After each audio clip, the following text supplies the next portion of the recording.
La mujer ventanera. ¿Qué es la mujer ventanera? ¿Qué se os viene a la cabeza cuando menciono este prototipo de persona? Bueno, vecinos, esta ha sido la última emisión de Radio Patio.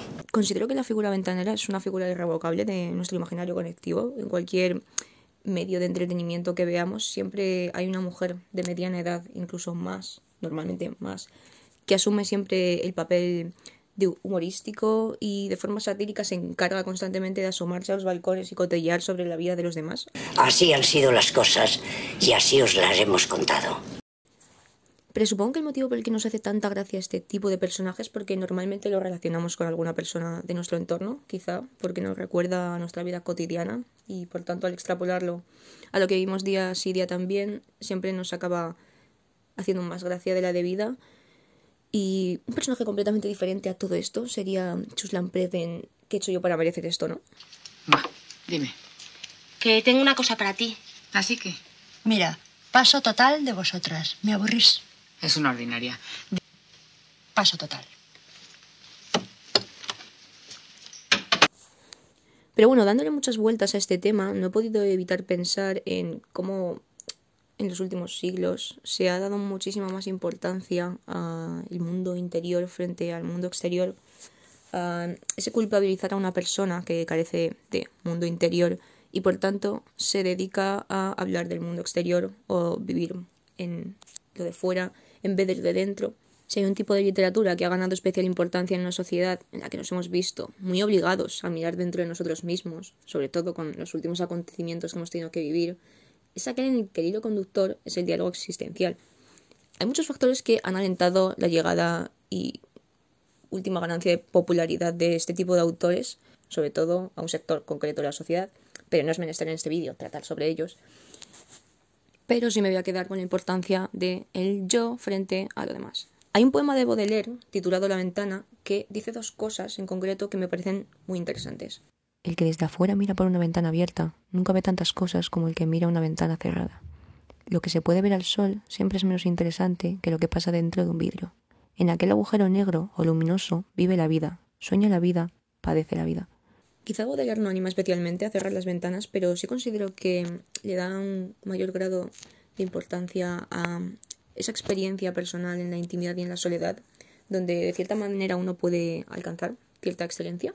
Por ejemplo, no puedo pensar en un ejemplo mejor que un propio lector de Baudelaire, Marcel Proust. Proust se encerró 15 años en casa para escribir su considerada obra maestra En busca del tiempo perdido y no sería una locura decir que si Proust no hubiese rellenado de corcho la habitación para que nadie le molestase y hubiese tenido una vida diferente a comer croissants que le llevaba su ama de llaves, la obra hubiese sido bastante diferente. Lo mismo se puede decir de Salinger y su desaparición del mundo para buscar escribir de una forma pura.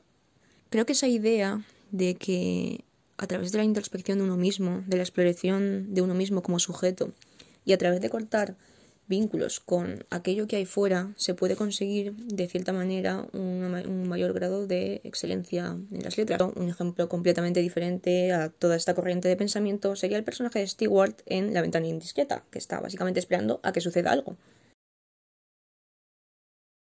Considero que se pueden conseguir grandes cosas con el aislamiento temporal o definitivo, con el cortar lazos con todo lo que hay fuera.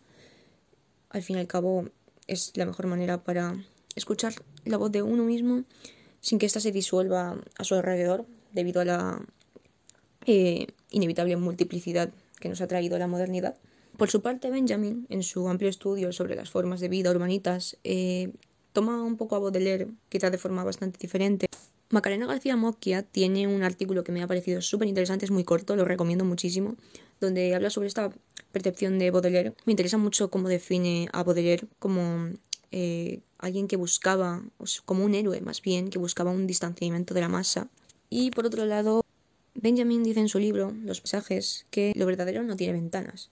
Lo verdadero no mira a ningún sitio, sino hacia afuera, hacia el universo. De aquí me llama especial atención al contexto donde vivía Benjamin y las alusiones a la vida privada y la vida social, y concretamente a las tensiones que hay entre ellas.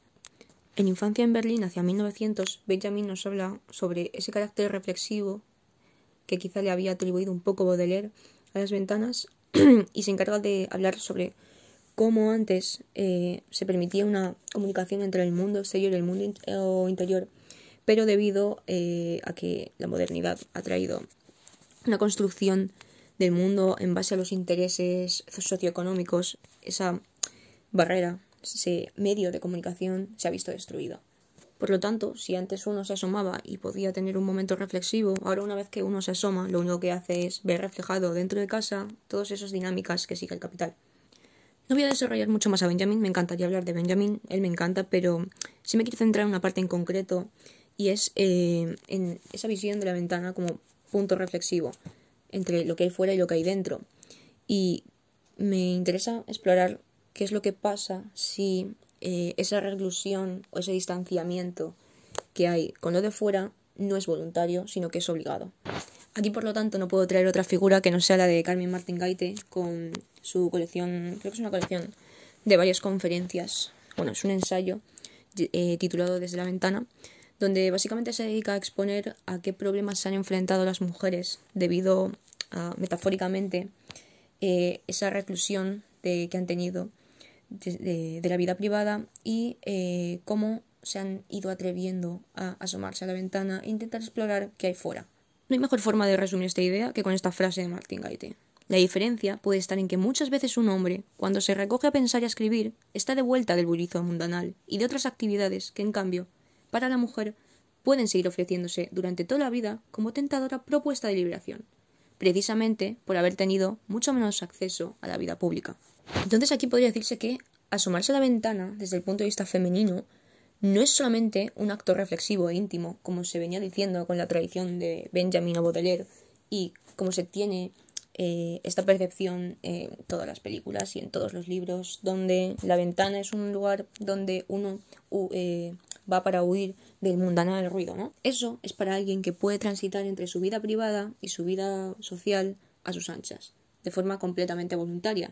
Sin embargo, no ocurre lo mismo cuando una persona se la tiene encerrada únicamente en la vida privada. Asomarse a la ventana desde el punto de vista femenino no es más que un acto transgresor, es un acto rebelde, es un acto político. Implica un inconformismo con a lo que se supone que tiene que estar atada la mujer. La mujer ventanera lleva teniendo en nuestra tradición una mala fama muy grande. Era considerada aquella mujer que simplemente se asomaba a los balcones para conseguir un poco de validación masculina, para captar la atención de los hombres. Sin embargo, otra lectura de esta mujer ventanera que se atreve a salir fuera no es más que aquella que no está conforme con el status quo de las cosas y no quiere estar relegada simplemente a su vida privada. La ventana creo que vendría a ser algo así como aquel pájaro que está encerrado en una jaula, normalmente en un balcón, y si bien es capaz de ver todo el exterior y por tanto la libertad, no es capaz de salir nunca de la jaula. Asomarse a la ventana es para las mujeres rozar con los dedos la libertad. Es poder ver la libertad, pero no poseerla. Es poder fantasear con ella, pero nunca poderla hacer acto.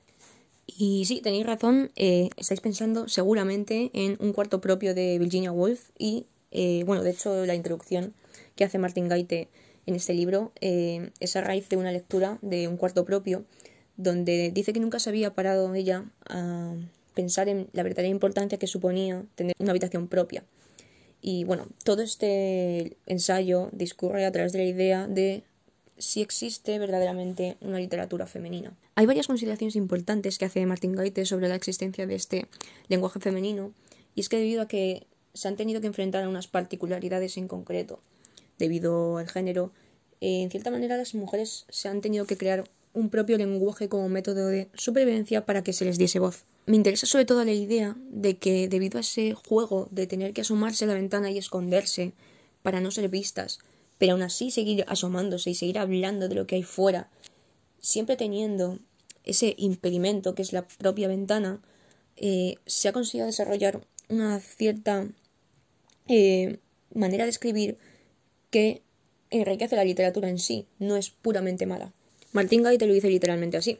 Parece evidente que en ciertas culturas las mujeres elaboraron una forma de comunicación privada, surgida de la necesidad de resistir al silencio impuesto en la vida pública. He utilizado muchísimo el libro de Mercedes Carballo Albengoza, que se llama Buscando un lugar entre mujeres, buceando en la España de Carmen Martín Gaite. Es un libro súper interesante, escrito creo que en la universidad y en Málaga. O sea, no habla solamente de Martín Gaite, sino que habla de otras escritoras y aquellas cosas que condicionaron su escritura. Es bastante breve, de verdad, lo recomiendo muchísimo.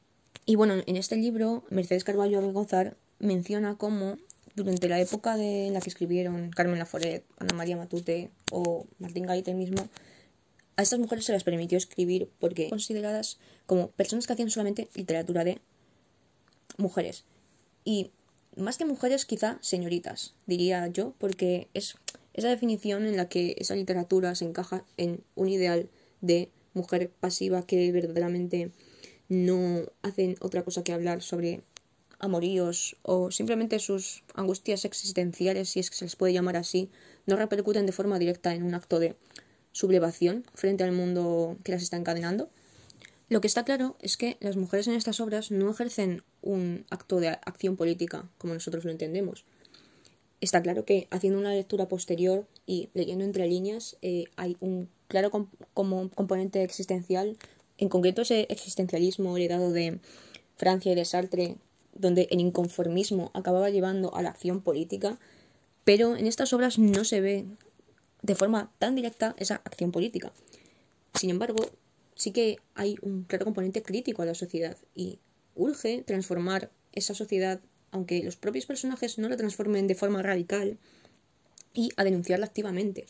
Andrea de Nada, que es probablemente considerada la primera chica rara, el primer arquetipo de chica rara en nuestra historia de la literatura, quizá no puede llevar una pancarta ni expresar en voz alta ninguna opinión sobre esas injusticias que no soporta, pero sí se lanza a la calle, al exterior, atraviesa la ventana y se funde en la multiplicidad, en la muchedumbre. Lo dice Mercedes Carballo muy bien cuando dice que Andrea Nada hace una acción política, que es precisamente diluirse en la muchedumbre, ver desaparecida esa identidad reprimida y diluirla y perderla en la multiplicidad de la gran ciudad. Es un acto de inconformismo. Es una acción política porque literalmente Andrea Nada está acabando en base a lanzarse a la ciudad con esa identidad a la que se la quiere encadenar. Está acabando con ella, literalmente.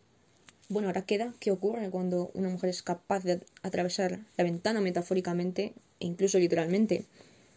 Considero que Martín Gaite lo que pretende decir con esto, la creación literaria, en ese atravesar la ventana, viene a ser algo así como qué ocurre cuando una mujer deja de estar encadenada a esas particularidades de género, a esas particularidades de escritura femenina que lleva arrastrando tanto tiempo.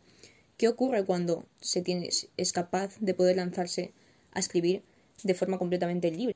Hay una parte donde Martín Gaite dice que nuestro lenguaje nos ha servido tanto de cepo como de liberación, y es que si bien estábamos en cierta medida encadenadas a una particular manera de escribir, de ser y de comportarnos, precisamente el poder recrearnos en ese espacio y poder utilizarlo de forma quizá más pasiva como altavoz es el que al final nos ha permitido llegar hasta donde estamos ahora y poder liberarnos de esas propias ataduras.